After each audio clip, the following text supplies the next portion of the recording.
Amir sir, I can't say this is a dream come true because I've never imagined something like this. I didn't know it was possible.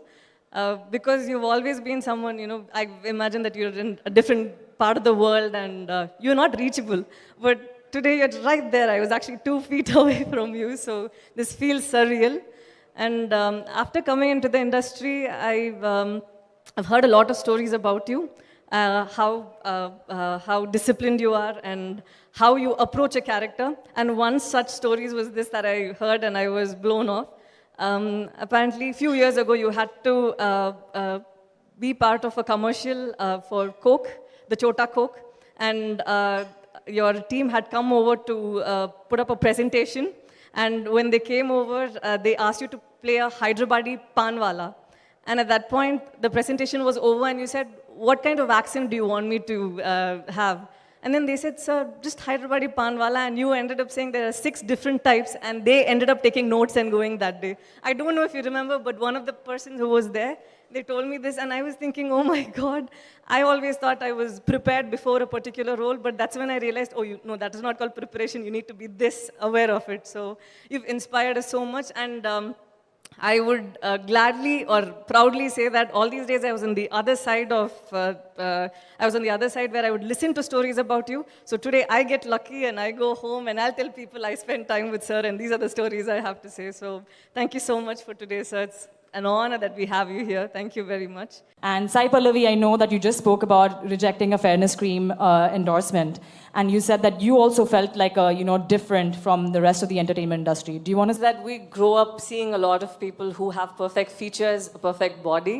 So I always thought, on screen, we see them, and then we feel that they're perfect. Excuse me, on screen you meet perfect features Exactly. and perfect creatures? Exactly. That is what we believe. Because she looks that beautiful, she looks that fair, she's got perfect features, we consider them to be actors and actresses. So that's how I was. I grew up seeing Trisha and Simran and all of them. They had perfect figure, they had great body. But then there was one point at which I didn't know whether I wanted to become an actor. But I always had this insecurity when I was in Georgia doing medicine. So I was with these Georgians, people who were very fair, and then they didn't have pimples, but I had all of this. And I didn't know whether I could accept this or accept myself for who I was. And then I come back to India, and I'm so happy that Alphonse picked me for Premam. I was so nervous the day the movie got released. I was wondering, what if people abroad are going to be there teasing me? What are our guys going to say? They're obviously going to say, I don't look like Simran, I don't look like Trisha. So this is going to be bad news for me. And then I ended up seeing tweets after I went back to Georgia. People were actually happy seeing someone in their own skin. And that made me feel so confident about myself. And then I wondered, okay, maybe that is all it is. Maybe if there's somebody up there, a lot of people will feel very happy about how they look. So that is how I felt when I got into the industry. And I'm blessed that I worked with directors who liked me in my own skin, and they did have me put on makeup before, say, pre-shoot. But then they saw that it was not the real me, and I couldn't emote as much as I did without makeup, so they asked me to take it off. So finally, this is where I am, and I'm personally very happy that I happen to be the one over here, really. Really. Generally look at the whole population and we think that there are few people who are mocking at people of this color, but honestly speaking, when I was in school and college, I grew up with friends who would look at a girl who had a darker boyfriend and say that, hey, you can actually do better. You're way out of his league. And when you see a guy with a girl who's a little darker, you end up saying, I think there's something else this guy is. What does he see in this girl? So we end up saying such things, and it's just nobody, no person who is there trying to make you feel bad. It's just us. We must have, at some point of time, passed that comment, and right now it's coming back to us. It's just a boomerang. So when we start putting out positive views about how we feel about others, instead of pointing, and another thing is social media.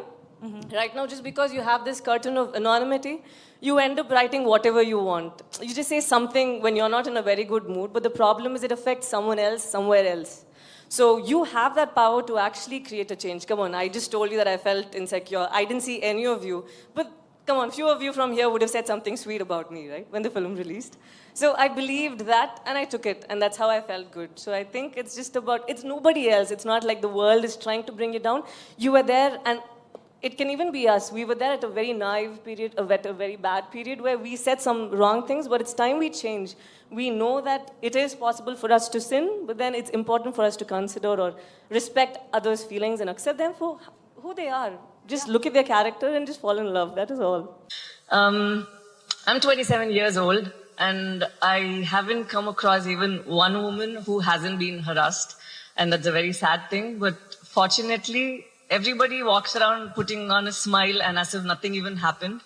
It shows that we're much more stronger and we think of this body as an instrument. But that does not mean that we shouldn't share our experience with another person for two reasons.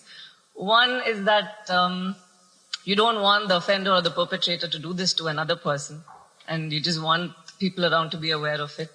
And most of the time it's from our, say, by our relatives or someone whom we know. So it's a sad thing, again. And secondly, by sharing this experience with another person whom you trust or whom you love, say mom, dad, friend, your spouse, anyone, you end up feeling a little bit liberated, a little bit better, I hope, and not as traumatic as you did. So these are two things that I wanted to mention. But another thing was, apart from safety and asking for better punishment for the perpetrators, I think it's important for us to, we are in a very beautiful time where we focus on equal pay, gender equality, and a lot of things. And I think it's important that we even stress on discipline.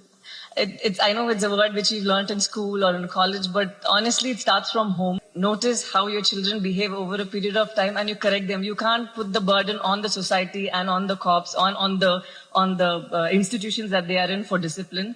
Because once you teach your children how to be, you teach them humility, you teach them how to be humane, I think that will make the world a better place. You have to be better examples, I think. We can't, because the people whom we talk about are not some random people somewhere on some corner of the earth. They are amongst us. And we ourselves at some point of time have been bad to another soul, but then we've moved on from that. It's because of what we've been taught from our childhood, or what we've observed since our childhood. How you treat your wife, and your kid sees how you treat your wife, and that's how the kid is going to grow up thinking, okay, that's how we treat a woman. How the kid is exposed to an environment where how they look at objectifying a woman, and that's how they end up thinking this is normal. So it's important, I think, instead of looking for ways to solve this problem, it has to start from within. Most of us are women over here, and I'm sure all of us will be great parents.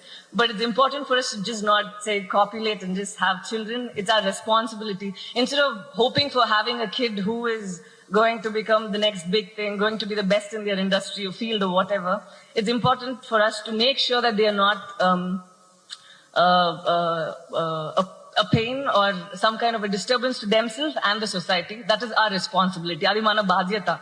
It's not like it's something which we have to do. It is our duty, because you've brought in a being into this world. Make sure that it does not cause any harm and leave it at that. It's okay. Whatever happens next is up to God.